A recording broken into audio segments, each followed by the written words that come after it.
Para matiyak di mano ang seguridad, ilang beses nang nagpalipat-lipat ng piitan si Janet Lim Napoles. Kaya ang ilan hindi maiwasang punahin ang di manoy security overkill o special treatment sa di manoy utak ng pork barrel scam. Live mula sa Fort Santo Domingo sa Santa Rosa sa Laguna, may report si Ian Cruz. Ian? Jessica, mula nga nang madala rito sa Fort Santo Domingo, ito nga si Janet Lim Napoles ay napakahigpit na ng seguridad. Ito nga sa tinaguriang training school ng PNP Special Action Force o SAF.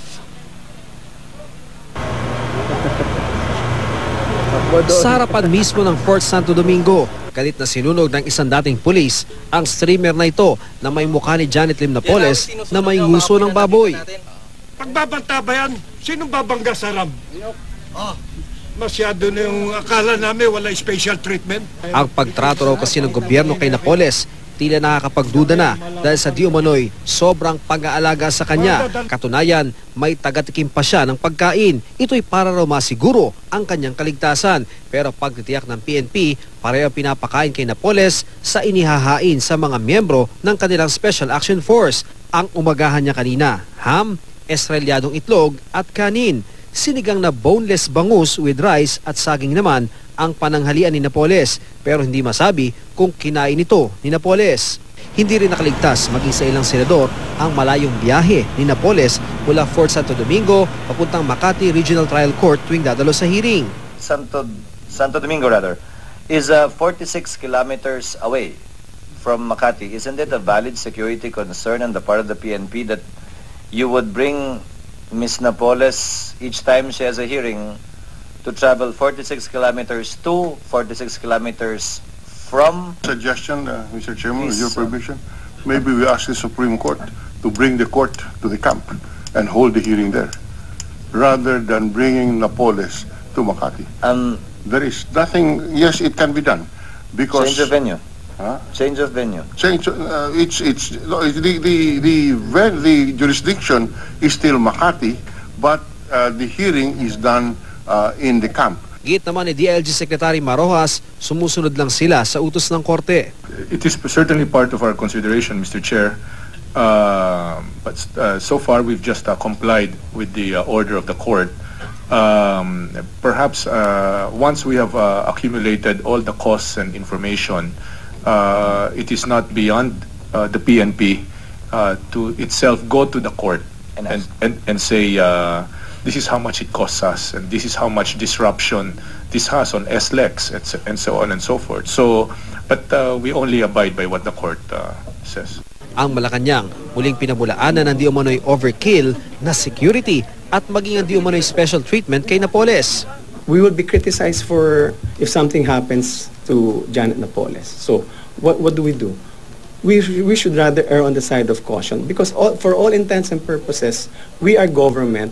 Sa gitna ng mga isyong ito, iminungkahi naman ni Senador Miriam Defensor Santiago na isailalim si Napoles sa tinatawag na perpetuation of testimony. Isa itong paraan kung saan magbibigay ang testigo ng kanyang testimonya bago pa man ang paglilitis. Maaring gamitin ang kanyang testimonya sakaling may mangyari sa testigo o kung kakailanganin nito sa hinaharap. Maaari raw isulat ni Napoles ang kanyang testimonya o magbigay ng deposition testimony kung saan manunumpa siya ng kanyang salaysay sa harap ng isang counsel.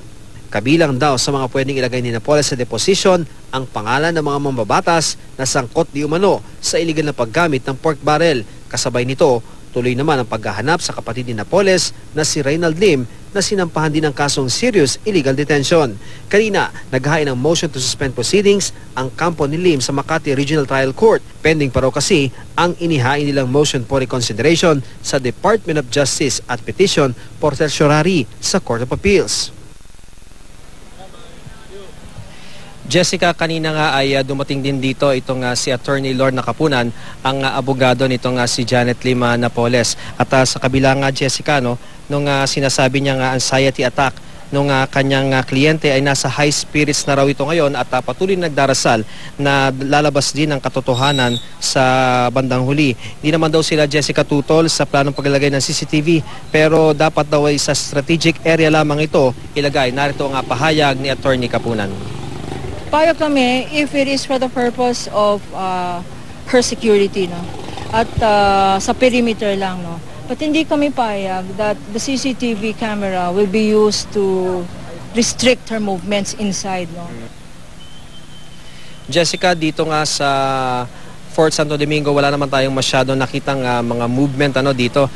Jessica, dito maghapon ay mayroong mga taga-BJMP na nagbigay ng seminar sa mga taga-PNP staff, lalo na nga yung mga nakatalaga doon sa detention area ni Janet Lim Napoles para malaman nila yung dapat nilang gawin sa pagmamanage ng detention facility.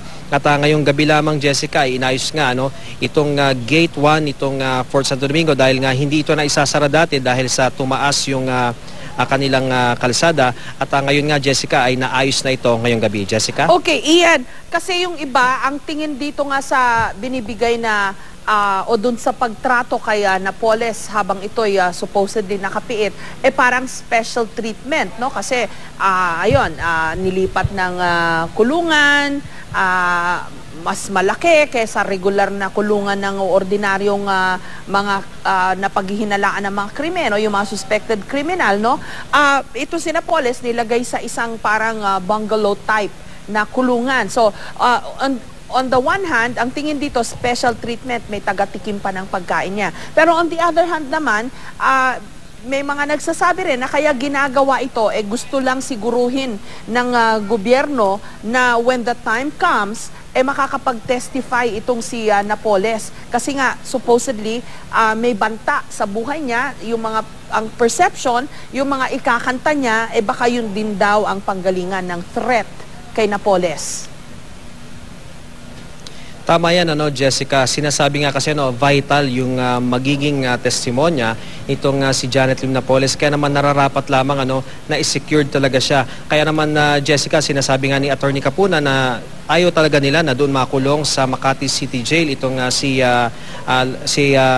Janet Lim Napoles dahil nga maaring doon ay may malaking banta sa kanya dahil sa dami nga ng mga nakapit doon. At Jessica, dito naman ay nagpapasalamat nga sila na nadala nga daw dito itong si Janet Lim Napoles dahil kung tutuusin yung mga nakulong dito ay talaga namang mga kilalang tao. Pero sinasabi ni Attorney Capunan at sinasabi rin ng PNP na hindi ito talaga special treatment dahil ginagawa lamang nila ito dahil ang ayaw na mangyari ng PNP, Jessica, baka masingitan sila na sila pa ang masisi sa bandang huli kung sakali na mapahamak itong si Janet Lim Napoles. Jessica? Natanong nyo ba si Attorney Capunan kung ano ang reaksyon niya dun sa motion o kahilingan ni Senator Miriam Defensor Santiago na hingan daw ng perpetuation of testimony itong si Napoles? Ibig sabihin, ngayon pa lang, kung may ikakanta siya o may sasabihin siya, may bubulgar siya, ilagay niya na lahat, isulat niya na lahat para kung ano man ang mangyari, meron na siyang testimonya. Alam mo, Jessica, sa aspect na yan, ayaw pang pag-usapan nitong si Attorney Lorna Capunan yung sa aspeto ng sinasabing nakaambang plunder case laban kay Janet Lim Napoles. Dahil, Jessica, ang pinag-uusapan pa nga lamang daw nila yung iba't ibang mga legal remedy na gagawin nila para yung, sabi nga, ay mawala yung kaso, yung warrant of arrest ay mapawalang bisa dun sa serious illegal detention na kasong kinakaharap niya dun sa pagkakapigil nga niya sa kanyang pinsan na si Ben Harloy na kasama nga sa kaso na yan yung kanyang kapatid na nagtatago pa rin hanggang ngayon. So Jessica, natanong ko rin si Attorney Capunan kung natanong na ba niya si Janet Lim Napoles kung maaari siya maging state witness, pero yun nga yung sagot niya sa atin na hindi nila pinag-uusapan pa sa ngayon yung mga aspeto tungkol sa ibang kaso dahil nakakonsentrate daw ang legal team nitong si Janet Lim Napoles kung paano nga nila magagawa ng legal remedy yung pagkakakulong niya ngayon dahil nga sa kasong serious illegal detention. Ayun, Jessica. I think yun nga ang dapat i-emphasize natin kasi ang perception at tiyak ng marami nating kababayan porket nakakulong na siya this is in relation dun sa pork barrel issue, no? When ang katotohanan ay kaya ho nakakulong itong si Napoles ngayon in connection with the serious illegal detention charges dahil dun sa diumano pag dedetinin niya dito sa kanyang empleyado at kamag-anak din na si Ben Harloy. Tama, Jessica, kaya nga nais din na linawin ni Attorney Capunan sa mga tao na hindi pa ito yung sinasabi nila na dapat maging kaparusahang pagkakakulong sa kanyang kliyente dahil nga sa sinasabing pagkakadawit sa issue ng maling paggamit ng PDAF o yung pork barrel. Dahil ito nga, Jessica, no, yung kasong ito ay pinagmulan, yung sinasabing pagpigil o hindi pagpapalabas nitong si Janet Lim Napoles at ng kanyang kapatid doon sa kanilang pinsa na isa rin sa mga empleyado niya na si Ben Harloy. Kaya naman umaasa nga sila no, na tiringgin din ng Court of Appeals yung kanilang mga inihain doon upang sinabi nga ay makwash yung warrant of arrest at lalo na daw yung kaso mismo ay hinihiling nila na makwash doon sa Court of Appeals, Jessica. Maraming salamat, Ian Cruz.